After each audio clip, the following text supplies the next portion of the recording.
हम लोगों ने जो इवोल्यूशन वाला टॉपिक है उसको स्टार्ट कर रखा है। मोस्टली अपन इसके टॉपिक्स क्लियर कर भी चुके हैं, बस एक दो टॉपिक्स और बचे इस चैप्टर के। एक दो वीडियो होने के बाद ये चैप्टर खत्म हो ही जाएगा ऑब्वियसली। तो now we talk to the brief account of the evolution. Now we talk to the brief account of evolution. Evolution की ब्रीफ मतलब स्केल टाइम पीरियड की अपन बात करेंगे कि किस टाइम जूलॉजिकल टाइम पीरियड में कब कब किस ऑर्गेनिज्म का किस फाइलम का ओरिजिन हुआ है उसकी अपन बात करते हैं।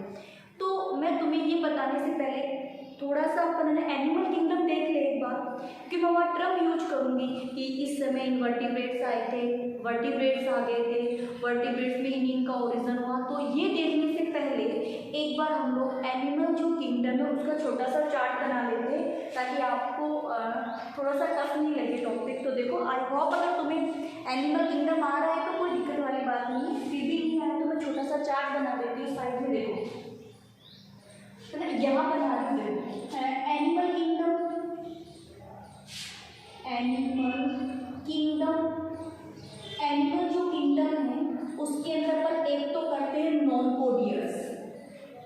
आई होप ये मुझे बताने की जरूरत नहीं पड़ेगी कोडियर्स और नॉन कोडियर्स। कोडियर्स ठीक है। नॉन कोडियर्स के अंदर फाइलम आते हैं। देखो कौन कौन से फाइलम हैं। पोरीफेरा,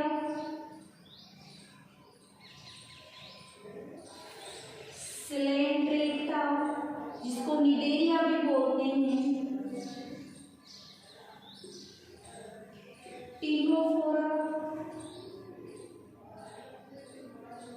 प्लेटीहेल्मिन्थीस,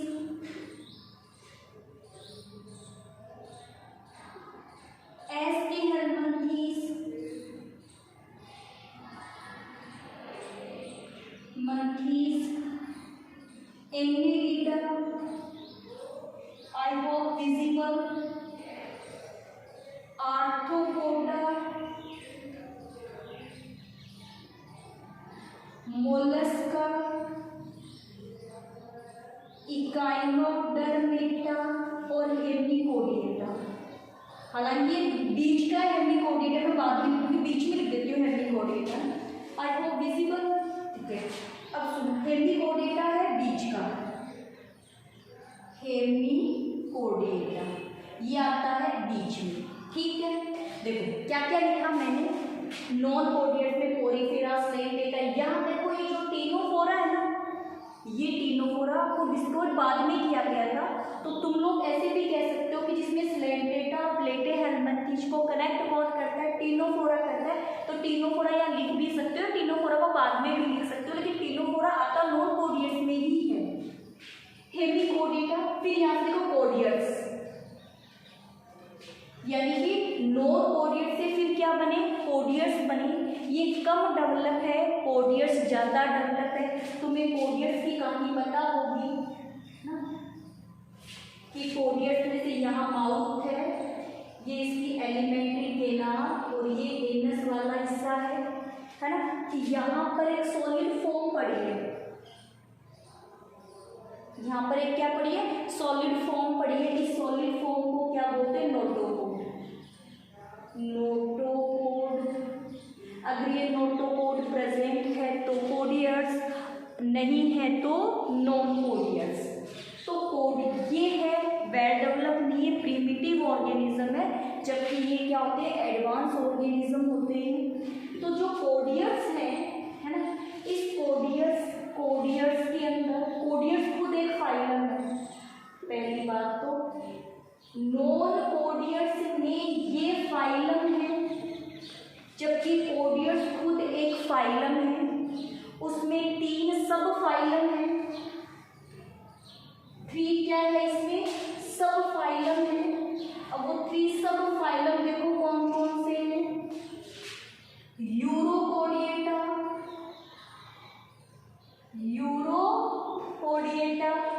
सेफेलोकोडिएटा, लोकोडिएटा और वर्टिब्रेटा। वर्टिब्रेटा। नोटोकॉर्ड जो थी सॉलिड थी, हार्ड थी, है ना। अब वो बीच बीच में से थोड़ी सॉफ्ट हो गई तो उसको अपन वर्टिब्री बोल देते हैं। वर्टिब्री कॉलम जिसमें होंगे वो क्या होते हैं, वर्टिब्री कॉलम जिसमें होंगे वो क्या होंगे, वर्टिब्रेट्स होंगे। अगर इधर यहाँ इनमें नोटोकॉर्ड नहीं है तो मतलब ये सॉफ्ट है ना, सॉफ्ट बॉडी ऑर्गेनिज्म है जिसमें नोटोकॉर्ड नहीं होगी, है ना। वो अपने बॉडी, अगर मान लीजिए तुम लोगों ने ऑक्टोपस देखा होगा, अगर वो किसी ऐसे बोतल में जाए तो पूरा का पूरा ऐसे बोतल के अंदर चला जाएगा, अपनी बॉडी को बिल्कुल कवर करके कर देगा। जैसे मान के और एग्जाम्पल दूँ इनके, जैसे तुम लोग है ना घर पे ना आलू की बोरी लाई, है ना, वैसे जैसे जब तक उसमें सामान है वैसे सीधी खड़ी है, तुम लोग किसी दीवार के सारे उसे लगा दो वो सीधी रहेगी, लेकिन उसमें से जैसे जैसे तुम लोग सामान निकालते जाओगे वो नीचे की नीचे नीचे नीचे कलेक्ट होती जाएगी। ऐसा होता है ना, क्यों? क्योंकि उसमें कोई उसको सीधा खड़ा करने के लिए कोई सपोर्टेड सिस्टम ही नहीं, तो ऐसे इनको सीधा खड़ा करने के लिए कोई सपोर्टेड सिस्टम नहीं होता है, तो इसलिए इनकी बॉडी क्या होती है, सॉफ्ट होती है। इनका सपोर्टेड सिस्टम है, इसमें यूरोपोडेटा, सर्पेलोपोडेटा और वर्टिब्रेटा आता है। फिर देखो ये जो वर्टिब्रेटा है, ये जो वर्टिब्रेटा, इस वर्टिब्रेटा को फिर दो पार्ट्स में डिवाइड कर देते हैं। वर्टिब्रेटा को फिर दो पार्ट्स में डिवाइड कर देते हैं। एक तो बोलते हैं एगेंथा, एक बोलते हैं गैंथोस्टोमेटा। स्टोमेटा, एगेंथा का मतलब जिसमें जो नहीं हो, एगेंथा का मतलब जिसमें क्या नहीं हो, जो नहीं हो, और गैंथो का मतलब जिसमें क्या प्रेजेंट हो, जो प्रेजेंट हो। तो एगेंथा का सोचो ऐसे हो सकते हैं, तीन का ऐसे माउथ है ना, और इस माउथ के ऐसे ऐसे जो टिप है ऐसे पूरी पार्ट में से टिप लगे रहेंगे, तो ये किसी भी ऐसे बड़ी बाइट नहीं ले सकते। क्यों नहीं ले सकते? इसमें देखो हमारे तो जो है और जो पे क्या लगे हुए, टिप लगे हुए, तब तो ऐसे बड़ी बड़ी बाइट खा सकते हैं ना, तो हमें न्यूट्रिशन ज़्यादा मिलेगा। जबकि ये क्या नहीं कर सकते, बड़ी बाइट नहीं ले सकते, क्योंकि इसके अंदर जो नहीं होते, तो छोटे छोटे पार्ट्स को अपने फूड की फॉर्म में लेते हैं। इसके अंदर है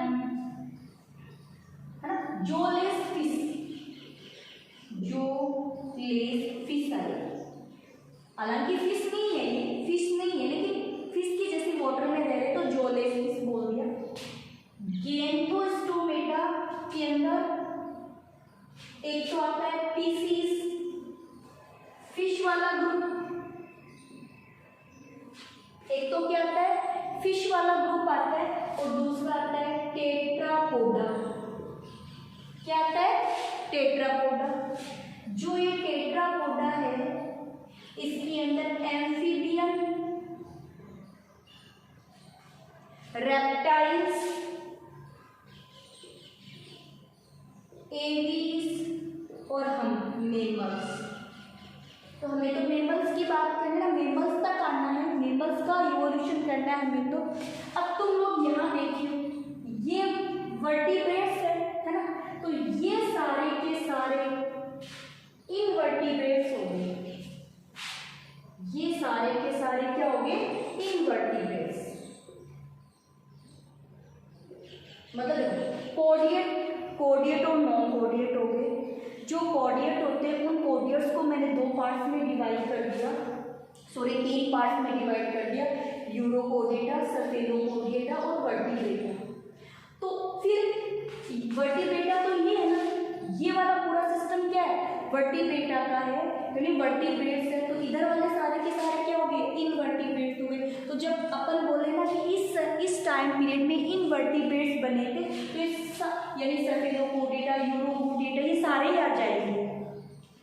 यहाँ देखो वाटर में लाइफ का ओरिजिन वाटर में। एनिमल की बात करें कि एनिमल का और सबसे पहले ओरिजिन, देखो लाइफ का सबसे पहले ओरिजिन वाटर में ही हुआ था। तो एनिमल के अंदर सबसे पहले क्या बने थे, नॉन कोडियस बने थे। ये पूरे के पूरे कहाँ थे, वाटर में। ठीक, कहाँ थे, वाटर में। फिर ये धीरे धीरे लैंड पे आने लगे। कोडियस में आ जाओ, वाटर, कहाँ है ये सब कहाँ है, वाटर में लाइफ बनी। वर्टिब्रेटा में आ जाओ पहले, वर्टिब्रेटा के अंदर सबसे पहले कौन बना, स्पीसीज बनी। कहाँ है ये, पूरी की पूरी वाटर में।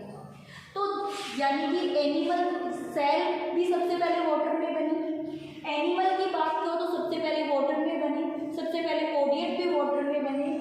अगर कोडियट नॉन कोडियट भी सबसे पहले वाटर में आए। कोडियट की बात करेंगे तो सबसे पहले कहाँ है, वाटर में है। वर्टिब्रेट्स की भी बात करेंगे तो सबसे पहले ओरिजिन कहाँ हुआ है, वाटर में ही हुआ है। वर्टिब्रेट्स में सबसे पहले कौन है, पीसीज है ना, पाइसेस भी बोल सकते हो, पीसीज भी बोल सकते हो, पाइसेस भी बोल सकते हो। तो जो पाइसेस कहाँ बने, वाटर के, पीसीज कहाँ बने, वाटर के अंदर में। तो लाइफ कहाँ हुई है, सबसे पहले वाटर के अंदर ही लाइफ बनती है। तो ये मैंने केवल एक चार्ट बनाया है बताने के लिए। तो तुम्हें इन वर्टिब्रेट्स का जब भी नाम आए तो सीसिलोपोडिएटा वाले सारे के सारे क्या कर लियो, इन वर्टिब्रेट्स ही कर लियो। साइक्लोस्टोमेटा है ना ग्रुप, साइक्लोस्टोमेटा, जिसमें से जोलेस फिश आती है। साइक्लोस्टोमेटा ग्रुप है, इसमें जोलेस की आती है। पेट्रोमाइजोन थी, आइसोऑक्साइड देख लेना, पेट्रोमाइजोन ही होनी चाहिए। अब देखो, अब अपन ब्रीफ इतनी बात समझ में आ गई ना। चाहो तो स्क्रीन शॉट ले लो, या कॉपी में नोट करना है तो कॉपी में नोट कर लेना। अब देखो, मेरे को यहाँ से हटा रही, तुम्हारे माइंड में ये बात क्लियर होनी चाहिए। अब अपन बात करते हैं brief time period, zoological time period के अकॉर्डिंग। देखो, तुम्हें बात हमारी ये हुई थी कि इससे पहले मैंने तुम्हें पहले जब क्लास स्टार्ट की थी तो मैंने कहा था कि 4.5 बिलियन ईयर अगो इसका ओरिजिन हुआ था। 4 billion year ago life originate होने लगी थी। फिर 3 billion year ago first sign of life मिली थी। फिर फर्स्ट सेल कब बनी है ना। अपन स्टार्ट करते हैं जूलॉजिकल पे। जूलॉजिकल टाइम पीरियड क्या बोलता है तुम्हारे एनसीईआरटी के अकॉर्डिंग, 2000 मिलियन ईयर अगो, 2000 मिलियन ईयर अगो क्या बनी थी, फर्स्ट सेल बनी, यूकैरियोटिक है ना। फर्स्ट सेल बनी ना। फर्स्ट सेल कब बनी थी, 2000। अब ये जो फर्स्ट सेल बनी थी ये कहा जा रहा है 2000 वाली फोटोसिंथेसिस कर रही थी। जबकि तुम्हें पता है प्रोबायोन्ट बने थे ना सबसे पहले। तो प्रोबायोन्ट में भी सबसे पहले प्रोकैरियोटिक सेल्स में तो सबसे पहले कौन सी प्रोकैरियोटिक सेल्स बनी, जो अपना फूड खुद नहीं बना रही थी, क्योंकि पहले से वाटर में फूड पड़ा हुआ था, वो प्रोटीन लिपिड सबको खा रही थी, तो अपना फूड खुद नहीं बना रही थी। जब फूड खत्म होने लगा तो वो जैसे सल्फर की हेल्प से, आयरन की हेल्प से अपना फूड बनाने लगी। तो कीमोऑटोट्रॉप्स बनी, बात बताई थी ना मैंने तुम्हें। फिर उसके बाद उन्होंने सोचा कि चलो सनलाइट से है ना एनर्जी सोर्स लेकर के हम अपना क्या बना लेते हैं, फूड बना लेते हैं। तो सबसे पहले जो प्रोकैरियोटिक सेल्स बनी थी वो तो क्या बनी थी, हेटेरोट्रॉप्स बनी थी। हेटेरोट्रॉप से फिर ऑटोट्रॉप सेल्स बनी प्रोकैरियोटिक, और प्रोकैरियोटिक बनी वो केमिकल से अपना फूड ले रही थी। फिर उसके वाले जो दो प्रोकैरियोटिक सेल्स आपस में मिली तो क्या बनी थी, यूकैरियोटिक सेल्स बनी थी। आई होप ऐसे ही हुआ होगा, मैंने बात आपको पहले बताई थी। मैंने क्या कहा, एक प्रोकैरियोटिक सेल्स बड़ी थी, एक छोटी प्रोकैरियोटिक सेल्स थी। तो बड़ी ने छोटी को खा लिया, मतलब सुनो ये माइटोकॉन्ड्रिया हो सकता है, क्लोरोप्लास्ट हो सकता है। तो इसने ना इसको मरने से मना किया, तो इसलिए अपने अंदर इसको कलेक्ट कर लिया। तो एक बड़ी सेल के साइटोप्लाज्म में माइटोकॉन्ड्रिया और क्लोरोप्लास्ट चले गए।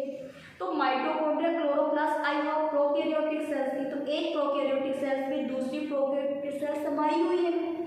माइटोकॉन्ड्रिया, क्लोरोप्लास्ट अपने आप में कंप्लीट सेल है, क्योंकि माइटोकॉन्ड्रिया, क्लोरोप्लास्ट में खुद का डीएनए होता है। मालूम है बात तुम्हें, राइबोसोम्स होते हैं खुद के, सारे स्ट्रक्चर खुद के। तो वो एक प्रोकैरियोटिक दूसरे में समा गई, तो दोनों ने मिलकर के क्या बना ली, यूकैरियोटिक सेल बना ली।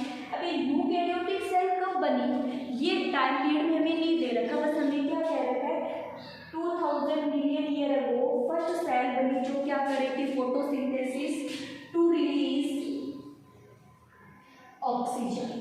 जो क्या रिलीज कर रही थी, ऑक्सीजन रिलीज कर रही थी। इतनी बात समझ में आ गई।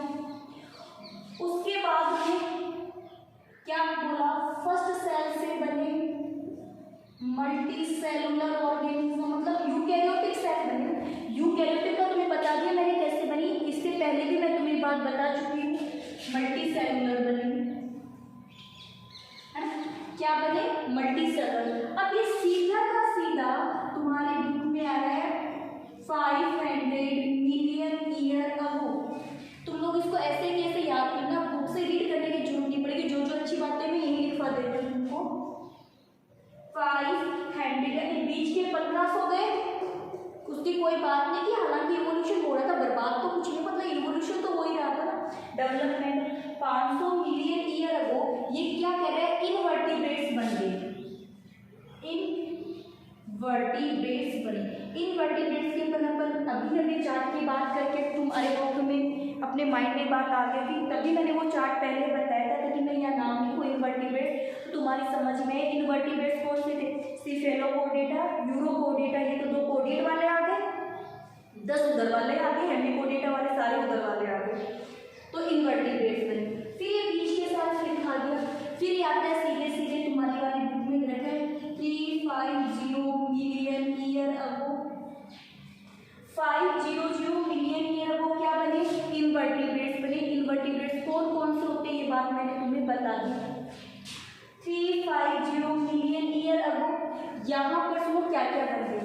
एक तो यहाँ पर बन गई जोलेस फिश साइक, यानी तुम लोग कह दो कोडियर्स। कोडियर्स सेफेलो वाला पूरा पूरा इधर चला गया, कोडियर्स तो यही बनने शुरू हो गए थे। यहाँ एक तो बन गई jawless fish, jawless fish. Cyclostomata वाला ग्रुप बन गया है, बात हुई थी ना, ऐसे इनका माउथ होता है, इसके पूरे माउथ में से जो लगे, तीन लगे तो जो नहीं होते इसके अंदर। साथ ही साथ में यहाँ पे स्पीसीज भी बनने लगी, फिश भी बनने लगी, ट्रू फिश, ट्रू फिश। अब तुम्हें पता है फिश 2 टाइप की है, कॉन्ड्रियोथीज और ऑस्टियोथीज वाली, मतलब कार्टिलेज वाली, है ना, जैसे सारा टाइप वाले, और ऑस्टियोथीज बोलनी वाले, जिसको हम खाते हैं, बोलनी वाले को ज़्यादातर अपन खाते हैं ना, बोलनी वाले खाते हैं, फिश बनने लगी। अब उसके बाद में क्या करें, इन्होंने एक बात बताई कि एक फिश थी, है ना, इसी 350 मिलियन ईयर अगो में एक फिश बनी। हालांकि हम जो फिश देखते हैं ना, बना कोई यही बनी, हम लोग जो बेसिकली फिश देखते हैं, ये इसका बॉडी पार्ट होता है फिश का, है ना, ऐसे ऐसे, है ना, और इसके यहाँ पर ही क्या लगे होते हैं, विंग्स लगे ऐसे। इसी टाइप की फिश देखते हैं अपन लोग। लेकिन सुनो, इसमें एक फिश थी जो वेल डेवलप थी, फिश थी जो वेल डेवलप थी, उसके जो विंग्स थे वो मोर वेल डेवलप थे, ताकि वो कहाँ आ जाए, वाटर के बाहर आ जाए और आराम से वाटर में घूम ले और फिर वाटर में वापस चले जाए। मतलब उसके जो विंग्स थे वो इतने वेल डेवलप थे कि वो इजीली से सरफेस के ऊपर अपने विंग्स की हेल्प से चल सके, सैर सपाटा कर ले, घूम ले, फिर ले और फिर वापस चली जाए। किसकी हेल्प से, विंग्स की हेल्प से। तो वो जो फिश थी ना, अगर मैं उसका डायग्राम तुम्हें बनाऊं तो देखो इस टाइप से थी वो,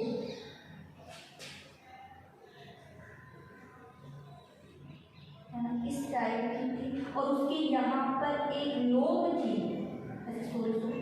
यहाँ एक लोब थी, और उस जो लोब थी ना उस पर विंग्स लगे थे, मतलब वेल डेवलप थे, लोब थी और लोब पे क्या लगे थे, विंग्स। देखो जैसे मैं इसी डायग्राम में बना के दिखाऊं, जहाँ पर कोई लोब हो जाए, समझ लो, जैसे मान लो मेरे ये हाथ है ना, तुम लोग ऐसे मेरे हाथ ऐसे या सीधे जुड़े, बट बीच में से कुछ और पॉइंट आ जाता, फिर मेरे हाथ शुरू हो जाते। ऐसे ही एक लोब थी, उस लोब पे क्या लगते थे, विंग्स लगते थे, ताकि वो इजीली से आराम से सरफेस के ऊपर चल भी सके। तो इसीलिए इन फिश को क्या कहा, लोब फिश। ये बात एनसीईआरटी में दे रखी है, क्या कहा इसको, लोब फिश कहा। याद हो जाएगी कि एक फिश का डेवलपमेंट हुआ, उस फिश को क्या कहा, लोब फिश कहा, या आप इसको साइक्लोकेंट भी कह सकते हो। फिश की बात करें क्या बोल सकते हो, केंट, साइक्लोकेंट। साइक्लोकेंथ बनी है, जिसके जो विंग्स थे वो लोब पे लगे हुए थे, तो वेल डेवलप थे। ये जो लोब फिश या साइक्लोकेंथ है, मैं यहाँ लिखूँ लोब फिश, और ये जो लोब फिश या साइक्लोकेंथ है ये कहाँ पर आने लगे, सरफेस पे आने लगे। तो मतलब फर्स्ट एम्फीबियन। तो तुम्हें ये पूछ ले कि एम्फीबियन का एंसेस्टर कौन है, तो लोब फिश या साइक्लोकेंथ ये एंसेस्टर है। लोब फिश या क्वेश्चन है यहाँ पे, बहुत अच्छा क्वेश्चन है कि फर्स्ट एम्फीबियन किससे ओरिजिनेट, फिश से ओरिजिनेट हुए थे, बट वो फिश क्या थी, लोब फिश थी, जिसके विंग्स बड़े थे, वो आराम से पानी से बाहर आई और आराम से सरफेस पे जब घूम सैर सपाटा किया वापस चली गई। इसी टाइम पीरियड पर 350 मिलियन की बात कर रही हूँ, इसी टाइम पीरियड पर 320 मिलियन ईयर अगो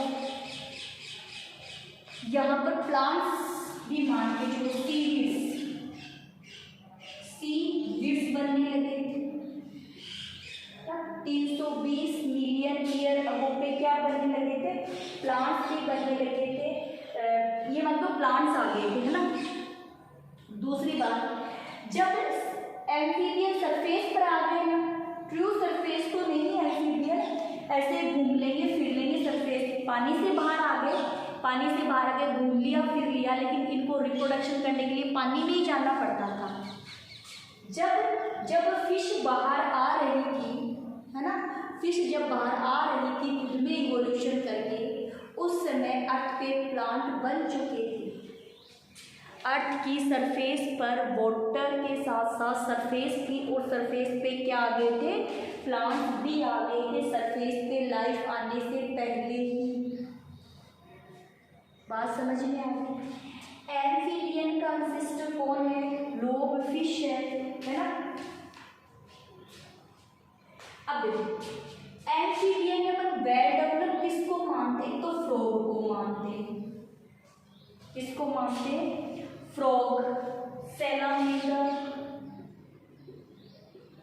तो तुम लोग ध्यान रखियो, अगर इनके नाम से भी तुम्हें एंसेस्टर पूछ रहे तो भी लोब फिश ही तुम्हें क्या बनानी है, एंसेस्टर के रूप में दिखाना है। इतनी बात समझ में आती क्या है। एम्फीबियन क्या है, जो वाटर रिप्रोडक्शन करने तो वाटर की जरूरत होगी ही होगी उसके अंदर। अब जैसे तुम लोगों ने फ्रॉग की कहानी देखी होगी, जो फ्रॉग फीमेल है वो वाटर में आती है, ऐसे लैंड पे रह रही है, लेकिन जब रिप्रोडक्शन का टाइम आता है तो वो कहाँ आती है, वाटर में आती है ना। और उसके पीछे पीछे वाटर में कौन चला जाता है, मेल फ्रॉग भी। मेल और फीमेल फ्रॉग दोनों वाटर में साथ साथ जाते हैं, ठीक है। मेल और फीमेल वुमन की तरह पॉपुलेशन नहीं कर सकते, क्योंकि उनके पास में पॉपुलेटरी ऑर्गन नहीं है। फ्रॉग मेल के पास में पॉपुलेटरी ऑर्गन नहीं है, वरना तो वो अपने जो स्पर्म थे वो फीमेल के वेजाइना में इंसर्ट करवा देता। इसीलिए दोनों साथ साथ वाटर में जाते हैं। वहाँ पर पहले जो फीमेल है वो अपने एग देती है, फीमेल पहले अपने क्या देती है, एग देती है। फिर मेल है वो वहाँ पर अपने क्या दे देता है, स्पर्म दे देता है, ऐसे पास में। और दोनों में तो एक्सटर्नल फर्टिलाइजेशन हो गया। क्या हो गया, एक्सटर्नल फर्टिलाइजेशन हो गया। इतनी बात समझ में आ गई। तो तुम्हें सीधे सीधे क्वेश्चन पूछे कि फर्स्ट सेल कब बनी, तो इतने समय में बनी। पहले इन्वर्टिब्रेट्स का टाइम पीरियड क्या है, तो 500 मिलियन ईयर अगो इन्वर्टिब्रेट्स है। जोलेस फिश कब बनी, 350 मिलियन ईयर अगो जो फिश बनी। लोब फिश वेल डेवलप है, वाटर से बाहर आने के लिए बिल्कुल तैयार है। तो ये अब किसको ओरिजिनेट करेगी ये बच्चों, ये किसका करेगी, एम्फीबियन। तो एम्फीबियन के एंसेस्टर कौन होगी, लोब फिश। अब देखो ये जो लोब फिश थी ना, इसको क्या माना था, एक्सटेंट मान लिया गया था कि अब ये है ही नहीं, लाइफ नहीं है। लेकिन 1938, ये बात ध्यान रखना, एनसीईआरटी की बुक में दे रखी है, 1938 में साउथ अफ्रीका का एक फिशरमैन था, है ना, फिशरमैन था। तो फिश को, अब वो भी देखो फिशरमैन था, तो उसने क्या किया, जो वो फिश काउच कर रहा था, फिशरमैन जो फिश को काउच कर रहा था, तो उस समय ओबियसली उसको ऐसे ऐसे कुछ टाइप की फिश दिखी कि उसकी बॉडी पे ऐसे लोब थी ना, एक स्टॉक था, उस स्टॉक पे ऐसे ऐसे विंग्स लगे हुए थे ताकि वो अच्छे से ऐसे चल सके। देखो एक तो सुनो मेरी बात, अपने तो यहाँ से हाथ निकल के आ जाए, है ना, ऐसे ऐसे ऐसे सोचो, ऐसे ऐसे हाथ निकल गया तो अपन कैसे लगेंगे। एक अपने पहले शोल्डर बने, उस शोल्डर पे अपने हाथ लगे हुए, तो ऐसे ही उसमें भी कुछ ऐसे लॉब्स थे, उस पर विंग्स लगे हुए थे। तो मुझे ऐसे तो कोई फिश मैंने कभी देखी नहीं, उसको कुछ अलग मिला। तो वो तो अगर देखो वो उसने क्या किया, जो वहाँ पे कोई डिपार्टमेंट होगा, है ना, रिसर्च डिपार्टमेंट था, उन्होंने उसको ले जाकर कहा कि देखो देखो मुझे ना वाटर के अंदर ऐसा ऐसा कुछ मिला है। तो उन्होंने उसकी स्टडी की, फिर उन्होंने कही तो लोब फिश है, जिसको अपन एक्सटेंट मान रहे थे, ये वही है जो किसको इवोलेट करे, जिसने किसको इवोलेट किया है, जिसने एम्फीबिया को इवोलेट किया, जिसने किसको इवोलेट किया, एम्फीबिया को जिसने इवोलेट किया, ये तो वही है, वही ग्रुप है ये तो फिर इसको क्या एक्सटेंट नहीं माना गया कि लाइव। अगर तुम्हें ये पूछे कि जो लोबफिश या साइक्लोकेम्थ है उसको डिस्कवर किसने किया था, तो 1938 में साउथ अफ्रीका के फिशरमैन ने इसको क्या किया था, डिस्कवर किया था।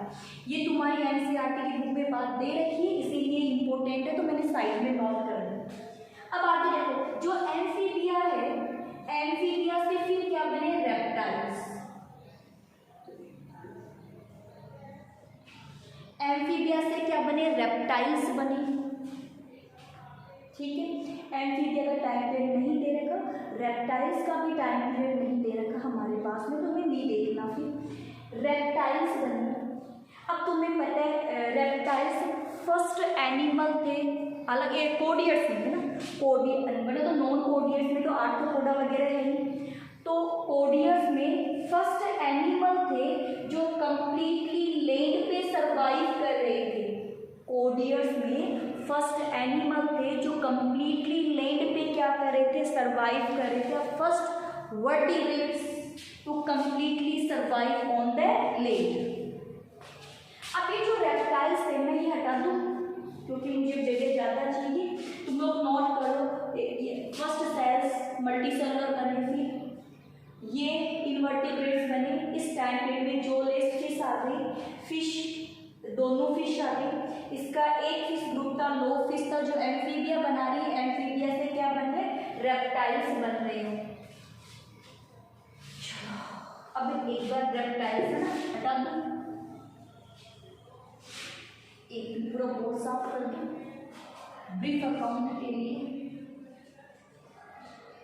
देखो रेप्टाइल्स आ गए, है ना,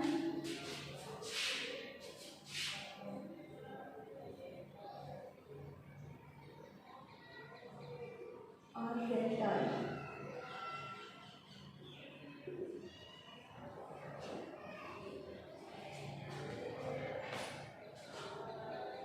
हम क्या गए, रेप्टाइल्स। फिर ये बोला जाता है कि जो रेप्टाइल्स हैं इनका साम्राज्य लगभग 200 मिलियन रहा, यानी कि 200 सालों तक रेप्टाइल्स का डोमिनेटेड टाइम पीरियड कितना था, 200 साल तक इनका टाइम पीरियड रहा। मतलब सोचो 200 साल तक केवल रेप्टाइल्स ही थे। देखिए तो रेप्टाइल्स हालांकि और भी थे, एवीज भी थे, मेमल्स भी थे, लेकिन वह डोमिनेटेड कौन कर रहा था, वह डोमिनेटेड रेप्टाइल्स कर रहा था। बेचारे मेमल्स तो छोटे छोटे थे, बिल के अंदर घुस घुस के रहते थे, क्योंकि रेप्टाइल्स बहुत बड़े। देखो अपना अपना सबका टाइम पीरियड था। जैसे मैंने एक दिन एक जो स्केल बनाई जिसमें मैंने डोमिनियन जो पीरियड था, है ना, वो मैंने फिश का दिया था तुम्हें। जुरेसिक जो पीरियड था वो मैंने तुम्हें किसका दिया था, रेप्टाइल्स का दिया था। तो ऐसे ही एम्फीबियन का भी अपना एक टाइम पीरियड रहा था। बड़े बड़े एम्फीबियन ही थे, बस देखो उधर बड़े बड़े एम्फीबियन घूमते रहते थे, और ऑर्गेनिज्म भी थे, लेकिन वो डोमिनेटेड नहीं करते, वो रिसर्च होते, बेचारे डरते डराते बिल के अंदर रहते थे। तो 200 साल तक, मतलब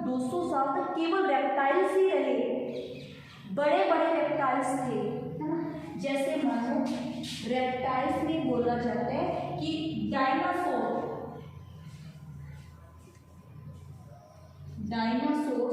को सबसे बड़ा रेप्टाइल्स बोला जाता है। इसलिए तुम्हारी वाली बुक में एक टाइलोसोरस नाम से दे रखा है, टाइलोसोरस, है ना। एक डायनासोर है जो 20 फीट जिसकी हाइट बताई जाती है लगभग।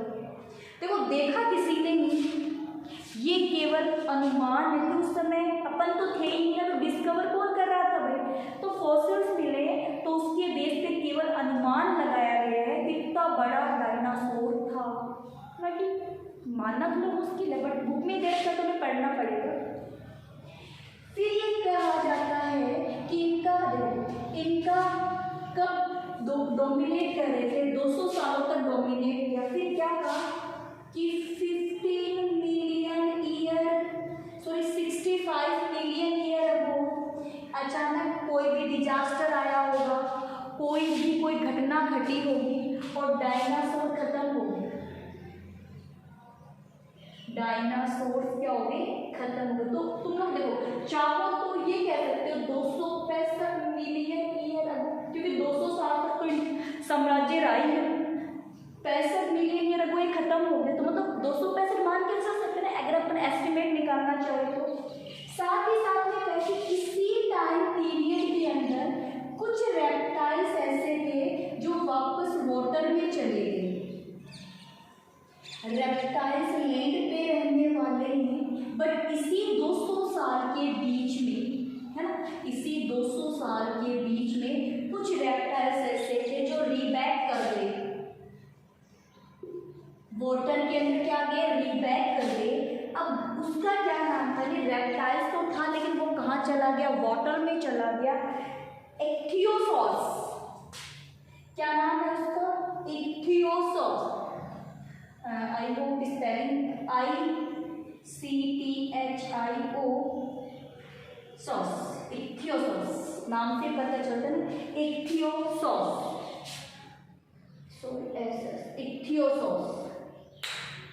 इक्थियोसॉर्स है ना।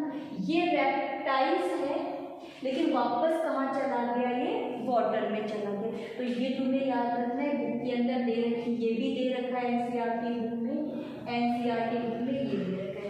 इतनी आई होप रेप्टाइल्स की बात तुम्हें समझ में आ गई होगी कि एम्फीबिया से रेप्टाइल्स बनी, है ना। जो रेप्टाइल्स का साम्राज्य 200 सालों तक रहा।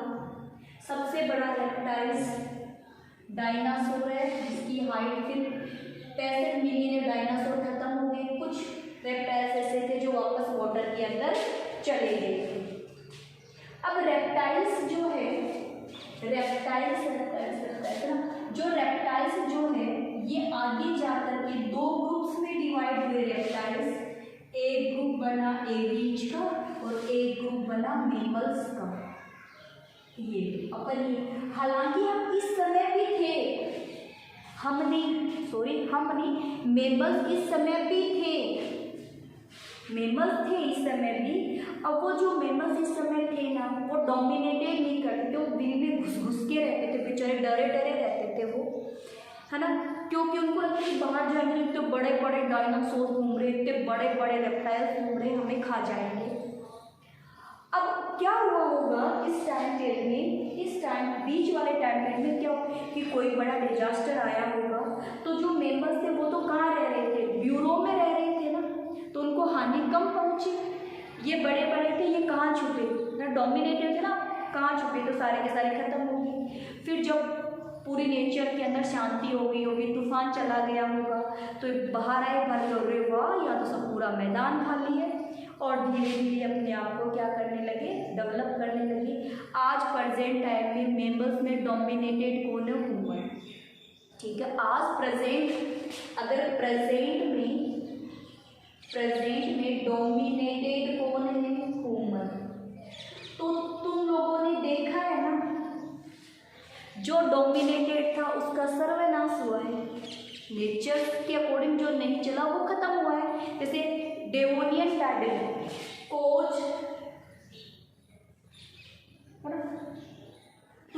टाइम पीरियड बताया था ना, कोस तेजस वाला, याद है?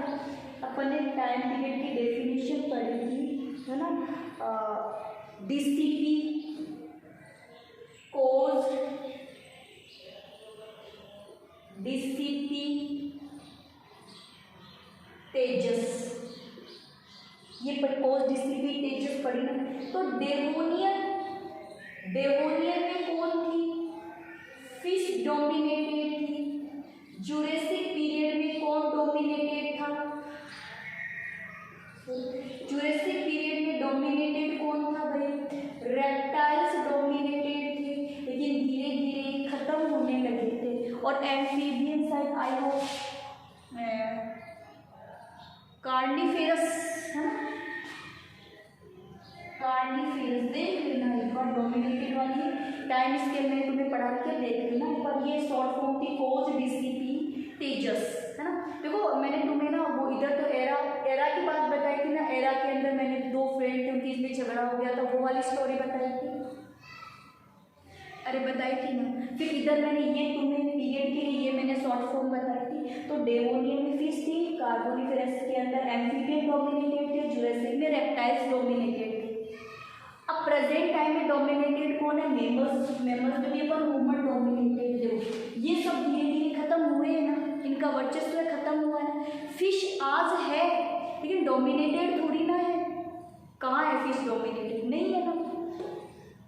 रेप्टाइल्स है पर डोमिनेटेड थोड़ी ना है, नहीं है ना। तो ऐसे ही आज अगर नेचर के अंदर डोमिनेटेड कर रहे तो ह्यूमन कह रहे, अगर हम देखते हैं ये सब धीरे धीरे इनका एक टाइम पीरियड था और फिर ये खत्म हो गई, एक नया ओरिजिन, एक कोई और ही डोमिनेटेड आ गया।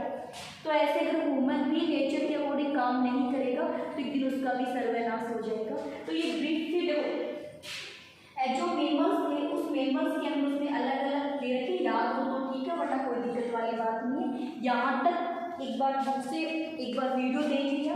देखो 2000 million year ago first cell आ गई, 500 मिलियन ईयर अगो इनवर्टिब्रेट्स वाली कहानी है, 350 में फिश आ गई और जोलेस फिश आ गई।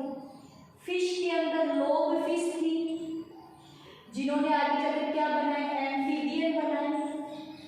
एम्फीबियन से क्या बने? रेप्टाइल्स बने। रेप्टाइल्स ने कितने सालों तक अपना राज जमाए रखा? 200 सालों तक अपना राज जमाए रखा। सबसे बड़ा डायनासोर का नाम याद कर लियो, वो रेप्टाइल जो वापस वाटर के अंदर चला गया था। फिर रेप्टाइल से क्या बने? एविज और मेमल्स बने। अब मेमल्स तुम्हें पता है, प्रोटोथीरिया, यूथीरिया वाले, फिर कंगारू वाले जो वेल डेवलप नहीं है, जो अपने बेबी को, देखो प्रोटोथीरिया वाले वो होते हैं जो एग देते हैं ना, प्लेटिपस, इक्थियोपस इस टाइप के। तो एग देने वाले मेमल्स बने। फिर उसके बाद में थोड़ा डेवलपमेंट हुआ तो बेबी प्रोड्यूस होने लगा, लेकिन और जो यंग वंस बना वो इमेच्योर बना, तो कंगारू वाली कहानी आ गई। कंगारू जो थे वो एक ही एरिया में रह गए क्योंकि वो इमेच्योर यंग वंस को बर्थ दे रहे थे, इसलिए वो अदर जगह माइग्रेट नहीं कर पाए, उसी एरिया में बन के रह गए थे वो। तो इसका मतलब क्या हुआ? वो ऑस्ट्रेलिया में रह गए। फिर धीरे धीरे और डेवलपमेंट हुआ और एक young ones, complete young ones को बर्थ देने लगे। कंप्लीट जो यंग वंस को बर्थ देने लगे उनको हमें नॉन प्राइमेट्स और प्राइमेट्स में डिवाइड कर देते हैं। जो नॉन प्राइमेट्स तुम्हें पता है कौन कौन से होते हैं? प्राइमेट्स के अंदर तुम लोग क्या कहते हो? जैसे मंकी है, एप है, ह्यूमन है, ये प्राइमेट्स है जिसके अंदर मेनेस्ट्रुअल साइकिल प्रेजेंट होती है, वो प्राइमेट्स होते हैं। जिनमें मेनेस्ट्रुअल साइकिल नहीं होती वो नॉन प्राइमेट्स होते हैं। नॉन प्राइमेट्स में वो टाइम पीरियड जो रिप्रोडक्शन के लिए, तो उसको हीट पीरियड बोलते हैं, उसमें ऑस्ट्रल साइकिल्स पाई जाती है। ऑस्ट्रल साइकिल्स में जब अगर फर्टिलाइजेशन नहीं होगा तो ब्लड फ्लो नहीं होता है, जबकि प्राइमेट्स के अंदर एक अगर फर्टिलाइजेशन नहीं हो रहा है तो ब्लड फ्लो होता है, इसको अपन मेनेस्ट्रल साइकिल बोलते हैं। फिर धीरे धीरे इन सबका क्या होने लगा? डेवलपमेंट, और क्या बन गया? ह्यूमन। डोमिनेटेड कौन हो गया? ह्यूमन।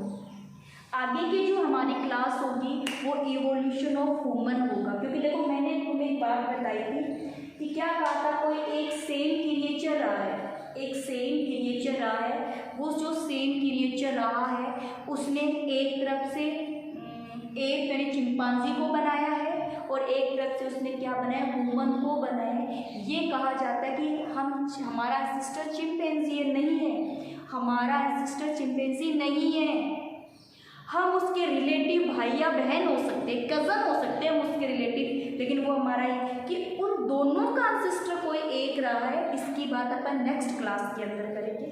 ठीक है, रामापिथिकस, डायोपिथिकस, ये कुछ एग्जाम्पल्स देखेंगे अपन वुमन के इवोल्यूशन की बात। आज की क्लास हमारी यही खत्म होती है। एक बार ये पढ़ने के बाद में अपनी आपकी जो NCERT की बुक है उसको रीड कर लेना, तुम्हें पूरी बात समझ में आ गई, कहाँ कहाँ क्वेश्चन करने वो मैंने तुम्हें बता दिया। ठीक है, ओके, आज क्लास हमारी यही खत्म हो रही है।